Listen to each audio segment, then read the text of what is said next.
Hello everyone and welcome back to my channel Edmond Mindaros at another TikTok tutorial ang pag-uusapan natin at i-guide ko kayo on how to edit and add hashtag on TikTok after posting.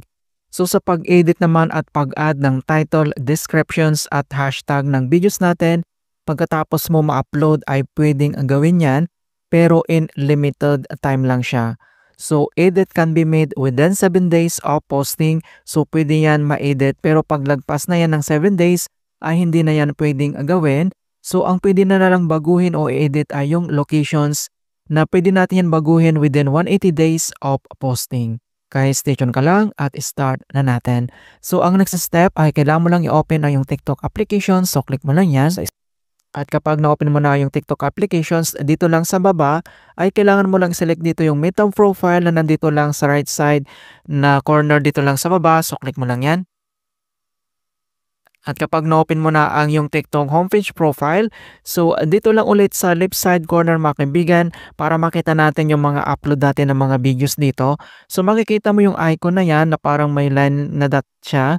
And then, i-click mo lang yung arrow na yan. And then makikita mo na lahat dito yung mga videos upload mo.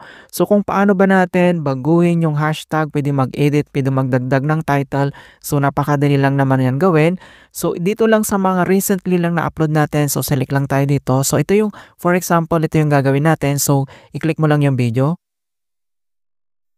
At kapag na-open mo na yung videos mo, so dito lang sa right side mga kaibigan, makikita mo dito yung tatlong dot na yan dito lang sa right side. So i-click mo lang yan.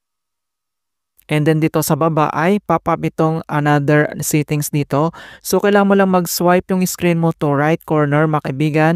So scroll ka lang ganyan. And then makikita mo dito yung edit post. No, may pin icon. So click mo lang ganyan. And then ito na siya. So edit post. So dito ay pwede mo nang baguhin yung title mo or description. So pwede kang mag-add din dito ng hashtag. So for example, mag-add tayo dito ng hashtag. Ayan, so ganon. Kapag nilagay mo na yung hashtag mo or na-edit mo na dito yung title descriptions, yung edit cover mo, pwede mo na yang baguhin. And then pagkatapos yan, ay click mo lang dito sa baba yung save. So click mo ganon. Ayan, so nabago na natin yung ating hashtag. Pwedeng mag-delete, pwedeng magdagdag ng title. Basta 7 days of posting lang mga kaibigan. Ayan, in-hope na nakapagbigay ako ng konting kaalaman at guide tungkol sa TikTok app guide tutorials. Thank you guys and see you in my next tutorials.